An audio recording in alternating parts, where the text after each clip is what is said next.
Mine is not to try to summarize what was a very rich exchange of ideas, because those have already been shared by high-level experts, but to reflect on the conference itself and where we are. And if we start at the beginning, we started with Seychelles, a demonstration of that high-level commitment at the highest level of the country. If I may say so, honorable ministers, to our colleague from Albania, maybe Seychelles has weird politicians, because these are politicians, when they promise to do something, in my experience, they just do it. So they don't need the threat of big data to say, you said this when you were campaigning, now where is it?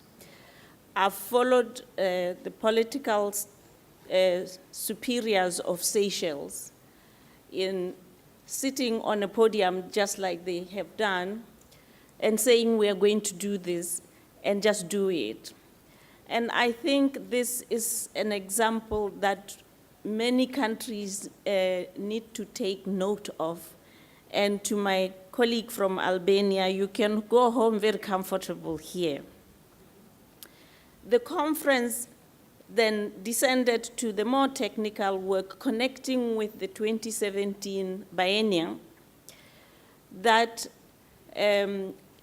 gave us the key markers of a resilient ECCE system. And during this conference, we've seen each pillar being dug deeper into what is an institutional framework, starting with Madam Shopi, what is the legal framework, what is the financing framework, and we've seen all these frameworks. But more importantly, rather than seeing them from a theoretical point of view, there were country cases that Seychelles says, this is what an institutional framework for ECC that works looks like. We are not saying it's a cookie cutter approach, but this is the framework that works in Seychelles. So you can come up with your own framework. The fact that we have moved from 2017, where we were giving a theoretical underpinning of what constitutes a resilient ECC system, to now concrete demonstration of that system. And Seychelles really clearly showing us that they have given us that demonstration effect, makes these biennials, to me, very, very important, because each time we move higher and better. We then underscored the importance of data to manage systems, and most importantly, to track their impact. And I really liked the presentation from Albania that says you can have a snapshot of your country. You can even color code it and say these are the districts or whatever your unit of analysis, geographical unit of analysis is. This is where what is likely to happen. We emphasize the importance of big data to predict and preempt risks, and to predict and catalyze the positive elements, the excellence in our systems. The conference, I think, has done that well. We use the analogy of big data, and to just steal from Dr. Dlamini's expression, because this beast is big, not just in the spelling she says, because it's big and messy. But if a clear mind comes to a mess, that mess transforms into a gold mine.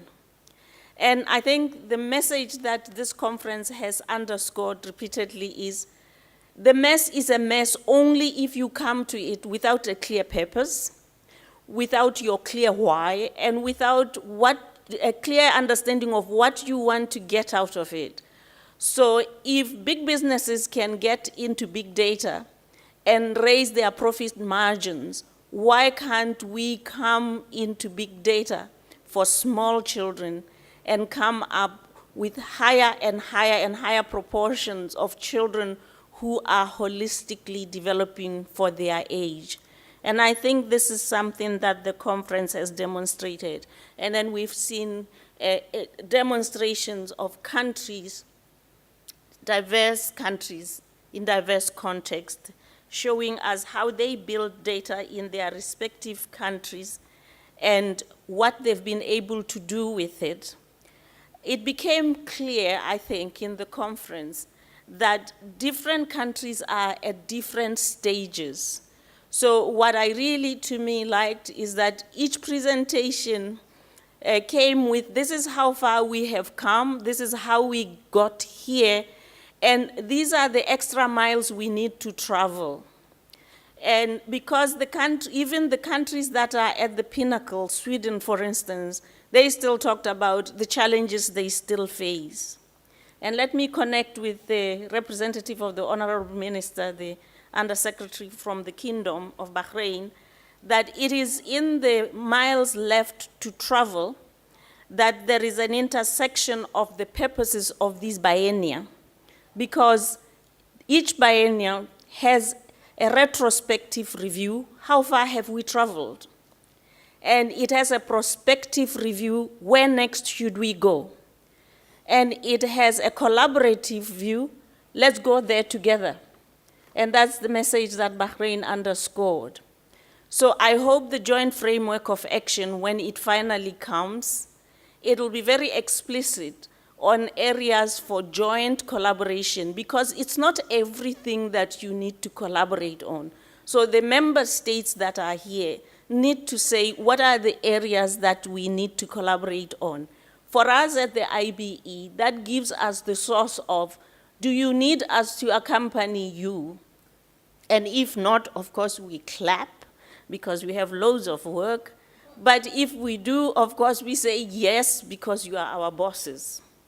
And nobody says no to their bosses. So I hope the future agenda setting will be crystal clear in the joint framework of action, because I think the ministerial roundtable was very rich in what are those key areas where we need to hanker on. And I think Dr. Fabi summarized them quite eloquently.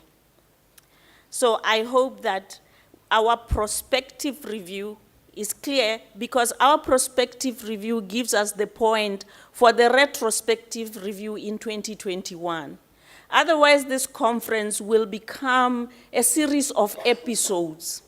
We started by saying that ECCE is fragmented. Let's put tidiness to this fragmentation. The conference itself has to walk its talk and not just be a series of episodic conferences. There should be conferences that are building up. And as a result of these two yearly events, we are building up and we are getting better and better. Otherwise, it's a load of waste of time and nobody has time to lose. Of course, we leave the joint frame of action in the capable hands of Seychelles as a lead country.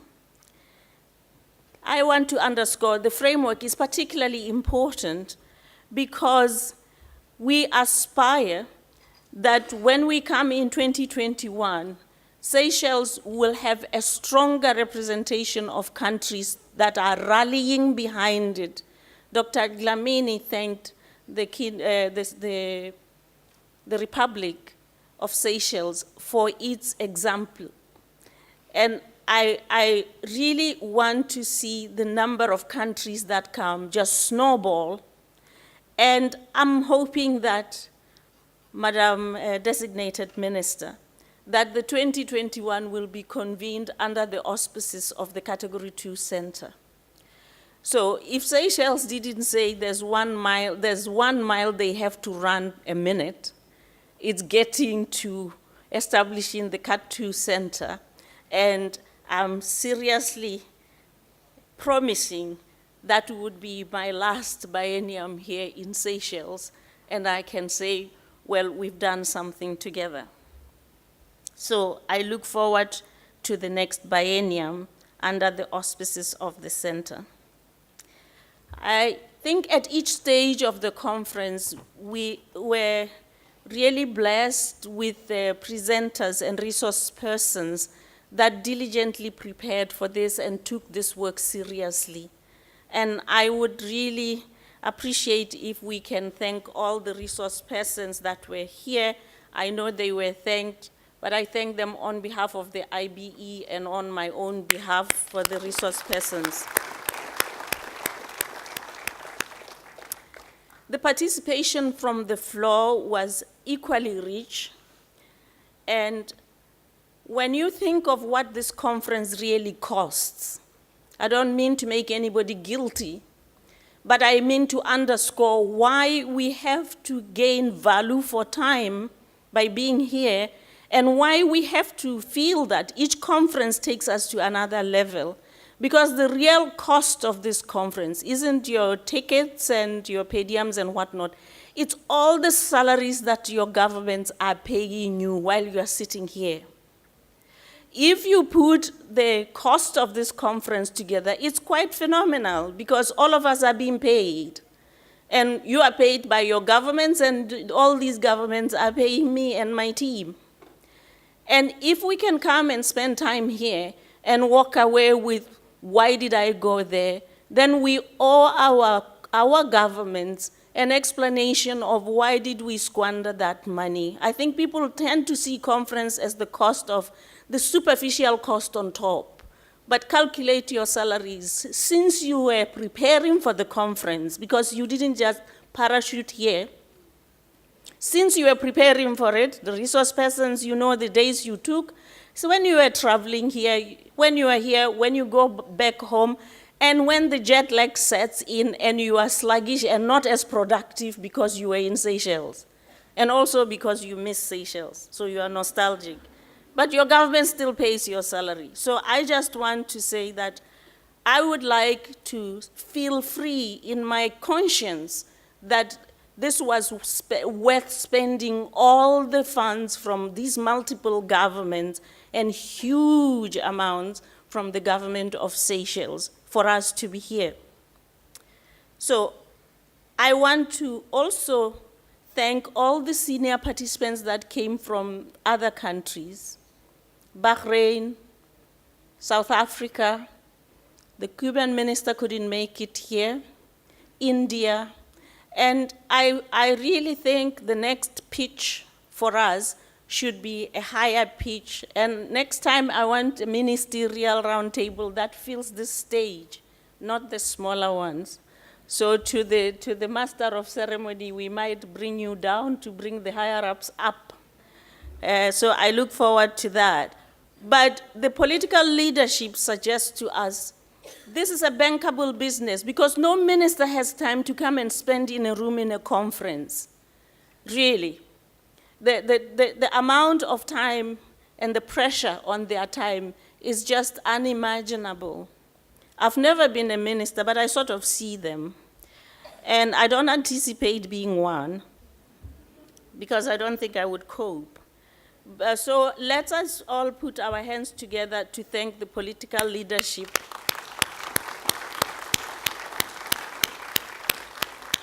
that was here. Seychelles just spoils us. You know, we are in an ECC conference and we talk passionately about learning through play. And the mantra in Seychelles is always, we work hard, but we play harder. And I think yesterday evening was just a perfect demonstration of how Seychelles knuckles down to play and learn through play. So let me thank the host country for spoiling us rotten.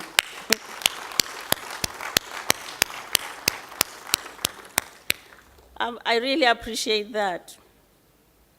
Let me also just say at the end, we have had a good summary from Christian and from the ministers.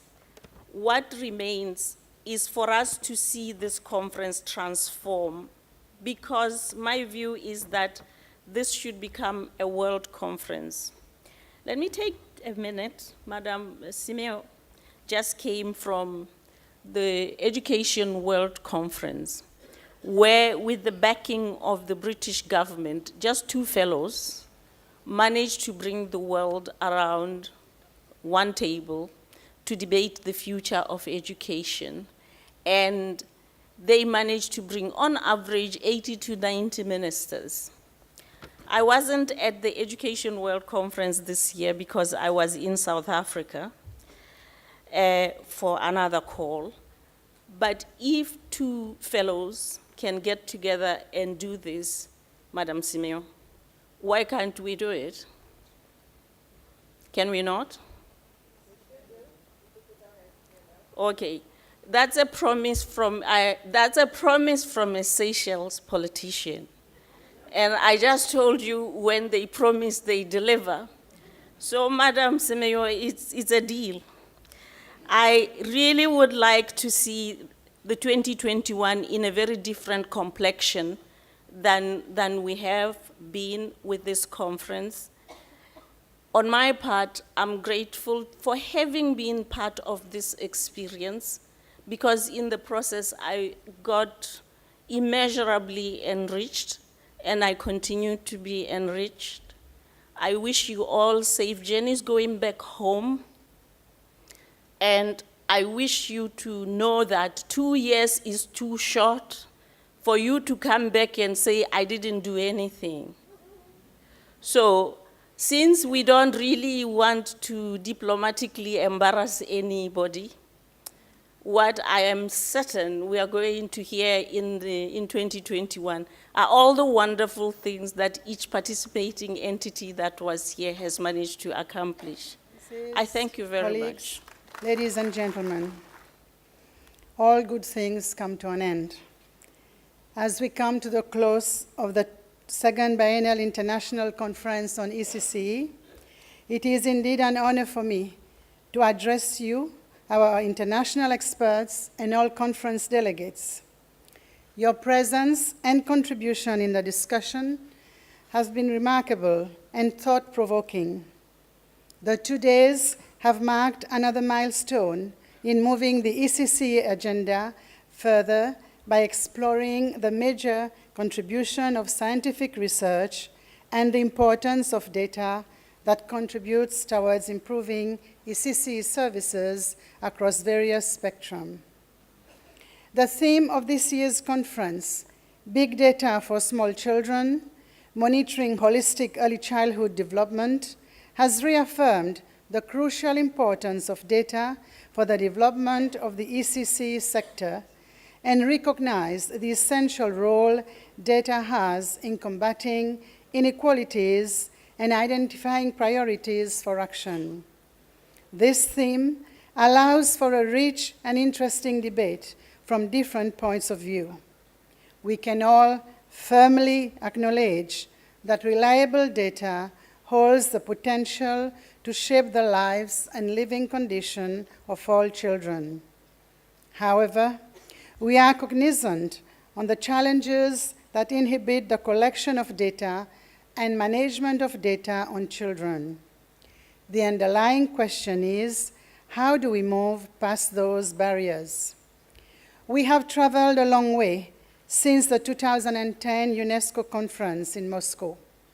I am particularly proud of the strides that we have made locally as a nation, not only to ensure that ECCE remains high on the national agenda, but in the way that sectors have collaborated and continue to collaborate on the innovative projects that have been developed and implemented, and also the important data sets that work within the sector has yielded so far. We will not rest. The conference has provided vital contributions into the successful data agenda. I am certain that the wealth of the discussions on this issue and the inputs that this conference has left with us will allow us to continue to look in more detail on the subject matter. We have learned from the interventions of yesterday that because of the significance and value of big data, many countries have embarked on plans or initiatives to create an environment conducive to big data research and applications. We had the opportunity to learn the experience of China on policy framework Sweden on programmatic framework, Japan on the financing framework, and Australia on the monitoring and evaluation framework. There are significant lessons to learn on how we improve the environment in which data is generated and used, particularly to ensure that data is routinely collected within administrative duties. As we commit to the ECC agenda and collecting data for children, and as a country, we implement the performance-based budgeting policy, we acknowledge the need for appropriate and consistent funding for data collection. Professor Katsuki from Japan alluded to 1% of program budget spending should be for data collection. Is this a target that more countries can aim for? It is surely a challenge for all of us to make it become a reality. Her Excellency Dr. Marope provided essential food for thought on how we should anchor ECC, including data collection, into legal instruments if we want to make more strides in the ECC sectors. An obvious concern from those who have intervened with questions is that of data scrutiny and privacy, and it is clear that more work needs to be done on this. Evidently, as expressed by some of our presenters, an underlying component for success is training so that those involved in data collection remain attuned with progress in the field, especially the technological revolution that is taking place in conjunction with ECCE. As always, our first aim in participating in these events of reflection, research, and exchange of knowledge is to learn from one another, to combine our strengths, and to interconnect the struggles. I am sure that you will agree that these few days have been more than just that. Important networks have been built and friendships have been formed that will surely continue to grow beyond this event. We are particularly thankful to the array of international speakers and researchers, some of whom have traveled far to enrich the narrative of these few days. Thank you for having honored us with your presence. Colleagues, ladies and gentlemen, being concerned with what is happening in the field of early childhood care and education in the world, and discussing it in an academic setting in the past days, constitutes a significant expression of our drive for progress in the active construction of a better future for all. We must maintain this drive if we wish to translate our common goal of a winning start for all children into a reality. The successful culmination of activities owes much to the hard work of many who have come together and worked diligently before and during this event. My warmest thanks go to the chairperson of the conference committee, Minister Simeon, and the organizers of this conference. My sincere gratitude to Mr. Shopi and the staff of the Institute of Early Childhood Care and Education for the planning and coordination of the week's activities, together with the support of other agencies involved directly in ECC, namely representatives from the Ministry of Education, the Ministry of Health, the Ministry of Family Affairs, and the Department of Local Government for your collaborations. Thank you. Let us ensure that this very spirit of working together continues to guide our actions in the work that we do for the children of Seychelles. I would also like to thank the local researchers, Mr. Benstrong, Dr. Lest, and others within key sectors who support ECC development. Like Mr. Benstrong referred to himself earlier, you are all friends of ECC. We want to continue to encourage more people to fill the research gap, both locally and internationally, and enhance the debates in the ECC field. Best for last, I cannot end without expressing my heartfelt thanks to Her Excellency Dr.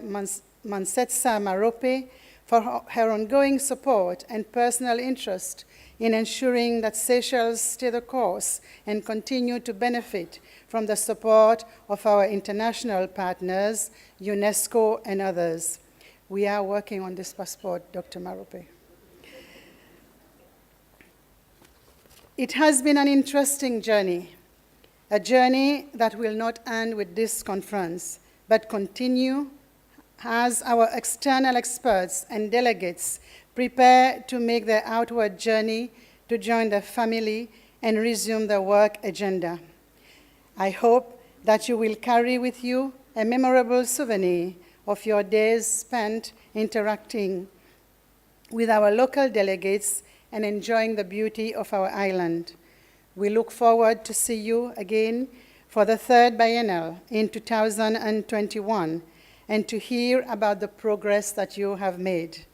On this note, it is my pleasure to declare the second International ECC Biennial Conference officially closed. I thank you for your attention.